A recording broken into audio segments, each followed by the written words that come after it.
और अब 5 बड़ी खबरों में से देखते हैं पहली बड़ी खबर।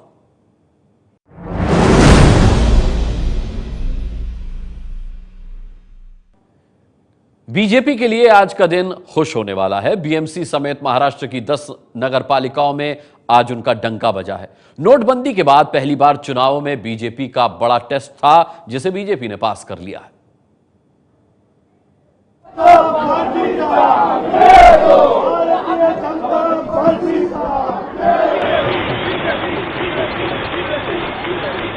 बीजेपी के लिए आज मुंबई में जश्न का दिन रहा। पार्टी ने ऐतिहासिक प्रदर्शन करते हुए बीएमसी चुनाव में 80 से ज्यादा सीटें जीत ली है। बीएमसी पर अब किसका कब्जा होगा, ये कहना बहुत मुश्किल है। इस बार शिवसेना और बीजेपी ने अलग अलग चुनाव लड़ा। 20 साल में पहली बार दोनों ने अलग चुनाव लड़ा। इस बार बीएमसी की 227 सीटों में से घोषित 225 सीटों में शिवसेना को 84, बीजेपी को 80, कांग्रेस को 31, एनसीपी को 9, एमएनएस को 7 और अन्य को 14 सीटें मिली हैं। बीजेपी का कहना है कि उसके साथ 4 निर्दलीय भी हैं। ऐसे में उनका गठबंधन सबसे बड़ा हो जाएगा। बीजेपी के लिए खास बात यह है कि नोटबंदी के बाद यह उनका पहला बड़ा चुनाव था। यहां पर उनकी लोकप्रियता का टेस्ट होना था। बीएमसी चुनाव में उनकी सीटें बढ़ने से बीजेपी काफी उत्साहित है। मुंबईकर को देवेंद्र फडणवीस की विकास की राजनीति चाहिए। जो माफिया कॉन्ट्रैक्टर मुंबई को लूट रहे थे, उसको भी एक पूर्ण विराम लगा है। इसके आगे महापालिका चलेगी, वो पारदर्शिता के और विकास के एजेंडा पर चलेगी। महाराष्ट्र में आज बीएमसी के अलावा और भी 10 नगर पालिकाओं और 25 जिला परिषदों के चुनाव के नतीजे आए हैं। खास बात यह है कि मुंबई के अलावा बाकी 9 नगर पालिकाओं में 8 में बीजेपी सबसे बड़ी पार्टी बनकर उभरती दिख रही है।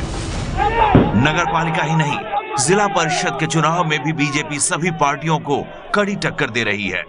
1500 से ज्यादा जिला परिषदों के चुनाव के आखिरी आंकड़े अभी आए नहीं हैं, लेकिन अभी तक के रुझानों में बीजेपी को फायदा होता दिख रहा है। और अब दूसरी बड़ी खबर देखते हैं।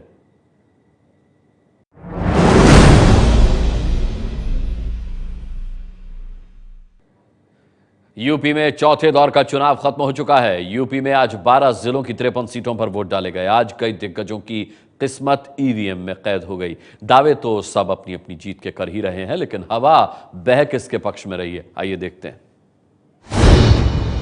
राजा भैया की गिनती भले ही बाहुबलियों में होती है, लेकिन आज चुनाव के दिन तो वो भगवान के सामने सरेंडर करते नजर आए। जय हनुमान ज्ञान गुण सागर, जय कपीस तिहु लोक उजागर। प्रतापगढ़ की कुंडा सीट से इस बार भी रघुराज प्रताप सिंह उर्फ राजा भैया निर्दलीय के तौर पर किस्मत आजमा रहे हैं। आज कुंडा की जनता ने उनकी किस्मत ईवीएम में कैद कर दी। हर बार स्नेह मिलता है और हर बार नया कीर्तिमान कुंडा बनाता है और आशा है कि इस बार भी पिछला रिकॉर्ड टूटेगा। एक और बाहुबली विधायक अखिलेश सिंह की बेटी अदिति सिंह इस बार रायबरेली सीट से कांग्रेस की उम्मीदवार हैं। फैसला आने में अभी भले ही लंबा इंतजार हो, लेकिन अदिति ने खीर से मुंह मीठा कर जीत का जश्न अभी से मनाना शुरू कर दिया है। डटे रहो और अपने आप पे विश्वास बनाए रखो। आत्मविश्वास इस चीज में बहुत जरूरी है और बस just be confident, believe in yourself. क्योंकि बहुत से लोग होंगे जो आपको आप पे विश्वास नहीं करेंगे, they will try to pull you down, but just believe in yourself और डटे रहो। इसके अलावा यूपी कांग्रेस के बड़े नेता प्रमोद तिवारी की बेटी आराधना मिश्रा की किस्मत भी रामपुर खास सीट से ईवीएम में कैद हो गई है। वहीं मेजा से बाहुबली उदयभान करवरिया की पत्नी नीलम करवरिया की किस्मत का भी फैसला हो चुका है।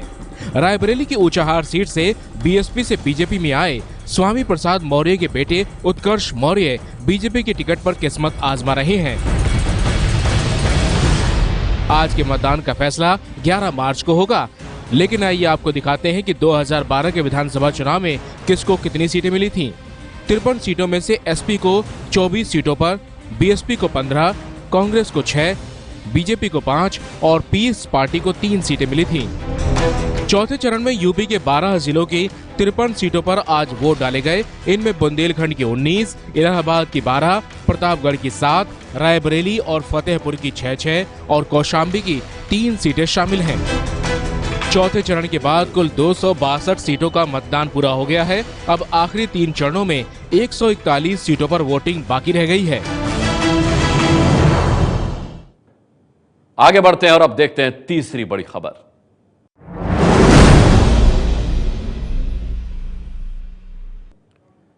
चौथे चरण के लिए आज वोटिंग खत्म हो गई। अब नजरें आगे के दौर के प्रचार पर टिक गई हैं। आज सभी पार्टियों के दिग्गजों ने ताबड़तोड़ रैलियां की और मुद्दे गधे, गौहत्या और कसाब पर सिमट गए। हैरान हूं अखिलेश जी, मोदी पे हमला करो समझ सकता हूं, भाजपा पे हमला करो समझ सकता हूं, लेकिन बेचारे गधे के ऊपर आपको गधे का भी डर लगने लगता है क्या? प्रधानमंत्री नरेंद्र मोदी ने आज यूपी के बहराइच में सीएम अखिलेश यादव पर जमकर हमला बोला। अखिलेश को जवाब देते हुए पीएम ने कहा कि वो गधों से सीखते हैं और देश की जनता के लिए काम करते हैं। वो मुझसे जितना काम लेते हैं मैं करता हूं, बिना छुट्टी लिए करता हूं, थक जाऊं तो भी करता हूं, कभी भूखा रहा तो भी करता हूं, क्योंकि गधे से प्रेरणा लेता हूं और बड़े गर्व से लेता हूं, ताकि इन 125 करोड़ मेरे देशवासियों के लिए गधे से भी ज्यादा मजदूरी करके उनके लिए काम आऊं, इस गौरव के साथ काम करता हूं। पीएम ने अखिलेश का जवाब दिया तो अखिलेश और मायावती ने अमित शाह के कल के कसाब वाले बयान पर पलटवार किया। मायावती ने तो आज अमित शाह को ही कसाब कह दिया। आज अपने देश में अमित शाह से बड़ा यहाँ कोई और भी कसाब नहीं हो सकता, अर्थात आतंकी नहीं हो सकता है।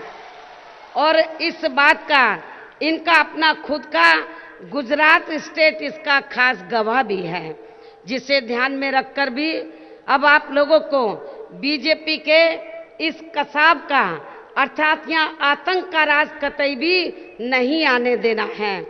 दरअसल अमित शाह ने सुल्तानपुर की रैली में कांग्रेस, एसपी और बीएसपी को कसाब कहा था। अखिलेश ने आज कसाब की नई परिभाषा गढ़ दी। कहा से तो कबूतर पढ़ा है हमने, तो बताओ इस बार कबूतर को उड़ा दोगे कि नहीं उड़ा दोगे? और फिर अगर काई है तो हमने तो कंप्यूटर भी बांटा था, साथ से साइकिल भी बांटी थी, और बाद से हमने बस में महिलाओं का आधा किराया भी करने का फैसला लिया है। अखिलेश और मायावती ने आज अमित शाह के कल के हमले का जवाब दिया तो अमित शाह ने आज गो हत्या का मुद्दा उठाकर प्रचार को एक नया रंग देने की कोशिश की।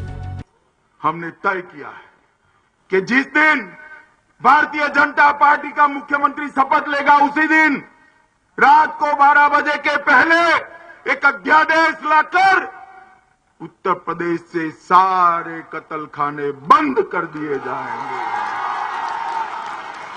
यूपी में 4 चरणों का चुनाव पूरा हो चुका है और अगले 3 चरणों के लिए प्रचार शुरू हो चुका है। बीजेपी ध्रुवीकरण की कोशिश में जुटी है, लेकिन अब तक इसका कोई खास असर दिखाई नहीं दे रहा। चौथी बड़ी खबर से पहले अब आपको दिखाते हैं बीजेपी का जश्न। जिस तरीके से 20 साल में पहली बार बीएमसी में शिवसेना से अलग होकर के बीजेपी ने लड़ाई लड़ी और 31 से 81 सीटें उसकी आई हैं, तो आशीष शेलार को आप देख सकते हैं, बीजेपी नेता किस तरीके से खुद ही उन्होंने ढोल बजाना शुरू कर दिया।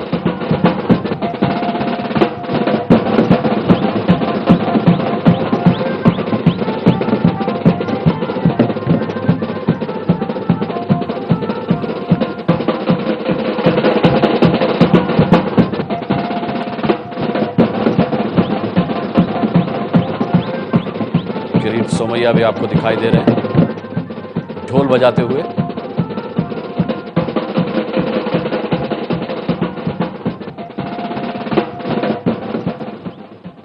आज सुबह एक बार फिर जम्मू कश्मीर के शोपियां में सेना के जवानों पर आतंकियों ने हमला किया। इस हमले में सेना के 3 जवान शहीद हो गए जबकि 5 जवान जख्मी हुए हैं। इस आतंकी हमले में एक स्थानीय महिला की भी मौत हो गई।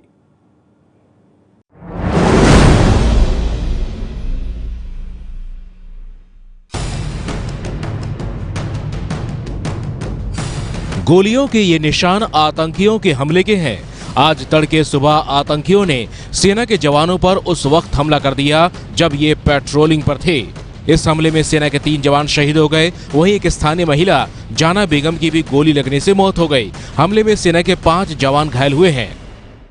हमारी माँ ऊपर के कमरे में सो रही थी और 1 घंटे के बाद लगभग फायरिंग बंद हो गई।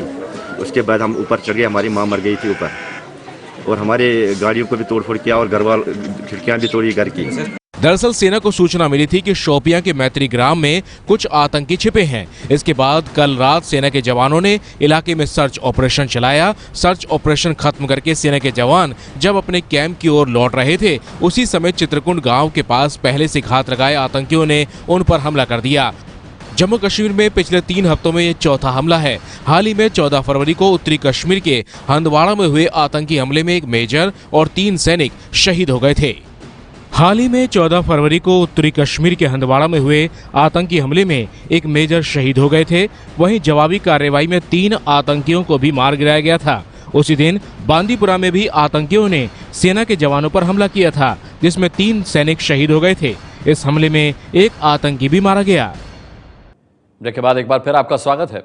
अमेरिका की अंतरिक्ष विज्ञान एजेंसी नासा ने पृथ्वी के आकार के 7 ग्रहों को खोजा है। पृथ्वी से सिर्फ 40 प्रकाश वर्ष की दूरी पर ये स्थित हैं।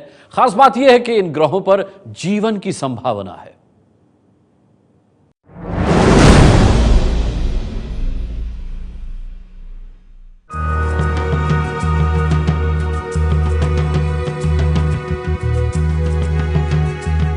इस तस्वीर में दिख रहे इन 7 नए ग्रहों को अमेरिका की अंतरिक्ष विज्ञान एजेंसी नासा के स्पिट्जर स्पेस टेलीस्कोप ने खोजा है। ये पहली बार है जब नासा ने एक साथ पृथ्वी के आकार के इतने ग्रहों का पता लगाया है। ये ग्रह सूर्य जैसे एक तारे के चारों तरफ है। वैज्ञानिकों को इन ग्रहों में पानी की मौजूदगी के संकेत मिले हैं। 7 में से 3 ग्रहों में पानी की मौजूदगी की पूरी संभावना है। वैज्ञानिकों ने इसके सूर्य को ट्रैपिस्ट 1 का नाम दिया है। इस नए सौर मंडल के ग्रह दिखने में धरती से काफी मिलते जुलते हैं। ट्रैपिस्ट 1 नाम का ये सूर्य जैसा तारा पृथ्वी से 40 प्रकाश वर्ष दूर है। खगोलविदों का कहना है कि 7 ग्रहों वाले सौर मंडल का पहले भी पता लगाया जा चुका है, लेकिन ये पहली बार है जब पृथ्वी के आकार वाले इतने ग्रहों वाले नए सौर मंडल का पता चला है। यह नया शोध प्रतिष्ठित जर्नल नेचर में प्रकाशित हुआ है।